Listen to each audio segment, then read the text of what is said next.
विद्यार्थ्यांच्या बाबतीत आम्ही गंभीर असल्याचं मंत्री जे पी नड्डांनी म्हटलंय, तर पेपरफुटी संदर्भात संसदेत चर्चेसाठी तयार असल्याची भूमिकाही त्यांनी स्पष्ट केली.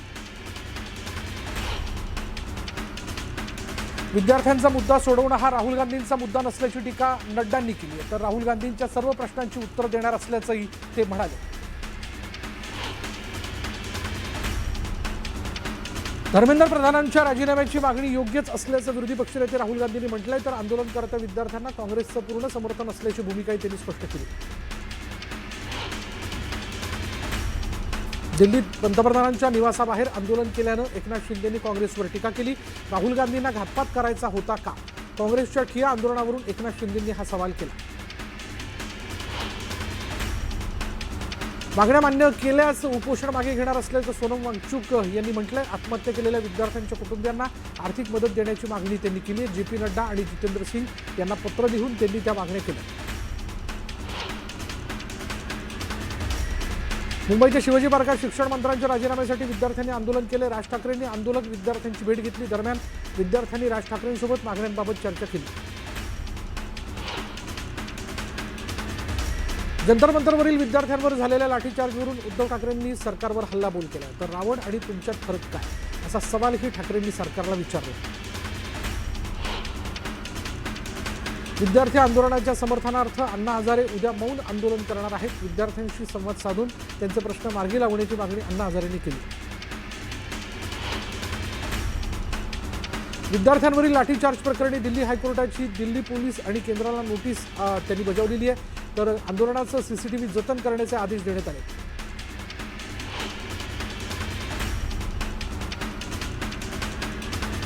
केंद्रीय शिक्षण मंत्र्यांच्या राजीनाम्याच्या मुद्द्यावर लोकसभा आणि राज्यसभेत विरोधक आक्रमक झाले. जोरदार गोंधळामुळे दोन्ही सभागृहाचं कामकाज उद्यापर्यंत स्थगित करण्यात आलं. नीती आयोगाच्या गुंतवणूक अनुकूलता निर्देशांक 2026 मध्ये महाराष्ट्राने 53.7 गुणांसह देशात दुसरं स्थान पटकावलं. त्यामुळे मुख्यमंत्री फडणवीसांच्या व्हिजनरी नेतृत्वात महाराष्ट्रात ईज ऑफ डुईंग बिझनेस नव्या उंचीवर पोहोचल्याचं अधोरेखित झालं. दरम्यान रवींद्र चव्हाणांनी फडणवीसांचं कौतुक केलं. डोंबिवलीमध्ये श्री राधाकृष्ण मंदिरात आज प्रभू श्री जगन्नाथाचं आगमन झालं. मंदिरात श्री जगन्नाथ यांचे विधिवत पूजन आणि इतर धार्मिक सोहळा संपन्न झाला. त्यानंतर फडके रोडवरील श्री गणेश मंदिरापासून रथयात्रेला सुरुवात झाली. रथयात्रेत मोठ्या संख्येनं भाविकांनी सहभाग नोंदवला. सोनम वांगचुक यांनी उपोषण मागे घ्यावं यासाठी 60 खासदारांनी पुढाकार घेतलाय. वांगचुक यांनी उपोषण मागे घ्यावं यासाठी तब्बल 60 खासदारांनी संयुक्त पत्र लिहिलं आणि आता वांगचुक या आवाहनाला काय प्रतिसाद देतात याकडे सर्वांचं लक्ष लागलं. गोंदियात काँग्रेसनं नीट पेपरफुटीच्या निषेधार्थ आंदोलन केले. यावेळी दिल्लीतील लाठीमाराचा निषेध करण्यात आला. दरम्यान आंदोलकांनी जोरदार घोषणाबाजी केली. दिल्लीमधील जंतर मंतर इथं आंदोलनादरम्यान युवकांवर झालेल्या कथित लाठी हल्ल्याच्या निषेधार्थ बुलढाणा जिल्ह्यातील मेहकरमध्ये स्वाक्षरी मोहीम सुरू करण्यात आली. यावेळी आमदार सिद्धार्थ खरात यांनी सत्ताधाऱ्यांवर लोकशाही दडपण्याचा आरोप करत सरकारवर टीका केली. दिल्लीतील विद्यार्थी आंदोलनाला समर्थन देण्यासाठी मुंबईकडे पाय निघालेल्या धाराशिवमधील तरुणांना धाराशिव अहिल्यानगर सीमेवर पोलिसांनी अडवलं. भर पावसात सुरू असलेल्या या पदयात्रेमुळे घटनास्थळी काही काळ गोंधळाचं वातावरण निर्माण झालं होतं. पोलिसांनी तरुणांना पुढे न जाण्याची विनंती केली. मात्र आंदोलनकर्ते आपल्या भूमिकेवर ठाम राहिल्यानं परिसरात तणावाचं वातावरण निर्माण झालं.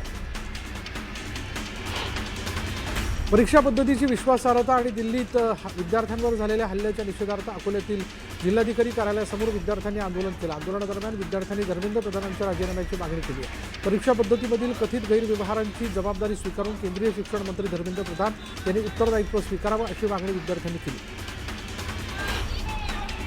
शहापूरमध्ये दिल्लीतील लाठीमाराच्या विरोधात मोर्चा काढण्यात आला. तातडीनं नीट पेपरफुटी प्रकरणात कारवाई करण्याची मागणी यावेळी करण्यात आली आहे. मोर्चात मोठ्या संख्येनं विद्यार्थी सहभागी झाले होते.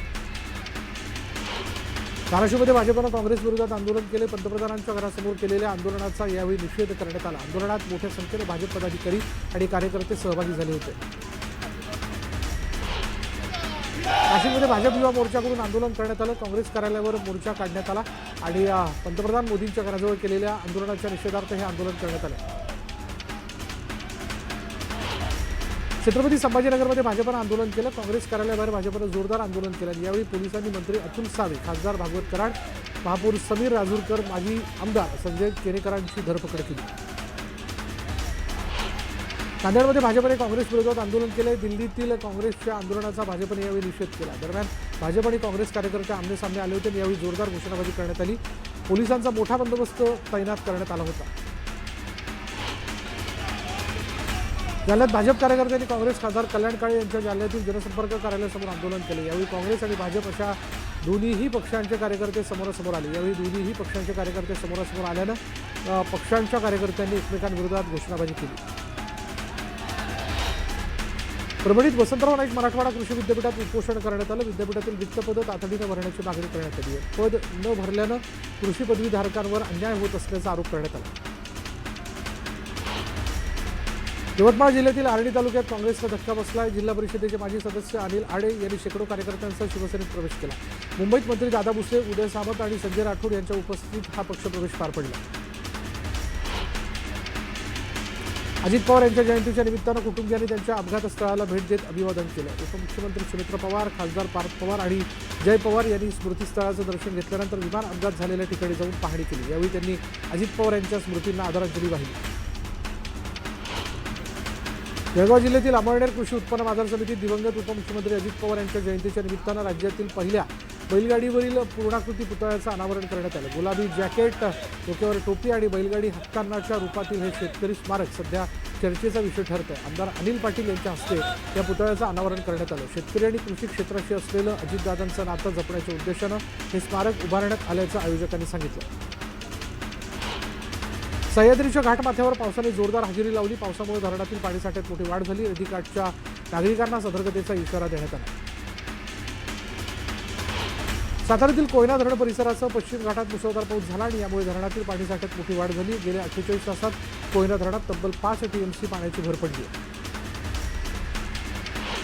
वर्धा जिल्ह्यात गेल्या 3 दिवसांपासून पावसाने हजेरी लावली. शेतीसाठी पूरक पाऊस झाल्यानं शेतकऱ्यांनी समाधान व्यक्त केलं. दरम्यान पाणी टंचाईचे संकट दूर करण्यासाठी आणखी पावसाची प्रतीक्षा आहे. चंद्रपूर जिल्ह्यात जोरदार पाऊस झाला. जोरदार पावसामुळे शेती पिकांना जीवदान मिळालंय. यामुळे शेतकऱ्यांनी समाधान व्यक्त केले. दरम्यान शेती कामांना वेग आला.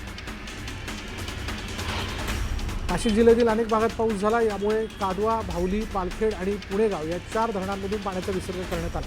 गोदावरी नदी ही दुथडी भरून वाहू लागली. नदीकाठच्या नागरिकांना सतर्क राहण्याचं आवाहन करण्यात आलं. पालघर जिल्ह्यात गेल्या 2 दिवसांपासून संततधार पावसाने हजेरी लावली आणि यामुळे नदी नाल्यांना पूर आला. पावसामुळे सूर्या प्रकल्पातील धामणी धरण 65% भरलं तर कवडास धरण ओव्हरफ्लो झालं. वाशिम जिल्ह्यातील रिसोड, मंगरुळपीर, कारंजा, मालेगाव आणि मानोरासह 6 तालुक्यात हलका ते मध्यम स्वरूपाचा पाऊस झाला. अनेक दिवसांच्या प्रतीक्षेनंतर झालेल्या या पावसामुळे सोयाबीन, तूर, कापूस आणि हळद या खरीप पिकांना नवसंजीवनी मिळाली आहे. शेतकऱ्यांमध्ये समाधानाचं वातावरण आहे. सलग पाऊस कायम राहिल्यास जिल्ह्यातील पाणी टंचाई कमी होण्यास मदत मिळणार आहे. भुसावळ शहरात सलग दुसऱ्या दिवशी पावसाने हजेरी लावली. यामुळे वातावरणात गारवा निर्माण झाला. पावसामुळे खरीप पिकांना जीवदान मिळाले. शेतकऱ्यांमध्ये आनंदाचं वातावरण आहे. महाड शहर आणि परिसरामध्ये ढगफुटी सदृश्य पाऊस झाला आणि या पावसामुळे जनजीवन विस्कळीत झालं. करंज खोल परिसरात नदी नाल्यांचं पाणी रस्त्यावरून वाहत आहे. त्यामुळे नागरिकांना मोठ्या अडचणींचा सामना करावा लागतो. जळगाव जिल्ह्यात 15 दिवसांच्या विश्रांतीनंतर पावसाने हजेरी लावली. यामुळे कोबजलेल्या पिकांना मोठा दिलासा मिळाला. शेतकऱ्यांनी आनंद व्यक्त केला. बीडच्या गेवराई तालुक्यातील 10 ते 15 गावांमध्ये पावसाने दडी मारल्यानं कापूस, तूर आणि सोयाबीनसह खरीप पिकं करपली आहेत. खळेगाव, माटेगाव, उमापूरसह अनेक गावांमधील शेतकऱ्यांनी तहसीलदारांकडे तात्काळ पंचनामे करून नुकसान भरपाई देण्याची मागणी केली. अन्यथा 25 जुलैपासून जळालेल्या फळबागेत आमरण उपोषण करण्याचा इशारा शेतकऱ्यांनी प्रशासनाला दिला. कल्याण डोंबिवली परिसरात जोरदार पाऊस झाला. येत्या 3 ते 4 दिवसांपासून सुरू असलेल्या पावसामुळे वातावरणात गारवा निर्माण झाला. दमदार पावसामुळे शेतकऱ्यांना मोठा दिलासा मिळाला. बदलापूर आणि अंबरनाथ परिसरात पावसाने दमदार हजेरी लावली. अचानक झालेल्या पावसामुळे नागरिकांची तारांबळ उडाली. दमदार पावसामुळे बारवी धरणाचा जलसाठा 59% पोहोचला. पुणे जिल्ह्यातील मावळ आणि मुळशी तालुक्यासाठी महत्त्वाचं असलेलं कासारसाई धरण 99% भरलं. धरणातील पाणीसाठा नियंत्रित ठेवण्यासाठी सांडव्याद्वारे 750 क्युसेक्स वेगाने पाण्याचा विसर्ग सुरू करण्यात आला. त्यामुळे नदीपात्रातील पाणीपातळी वाढण्याची शक्यता असून नदीकाठच्या नागरिकांनी सतर्क राहावं, नदीपात्रात उतरणं टाळावं आणि प्रशासनाच्या सूचनांचं पालन करावं असं आवाहन करण्यात आलं.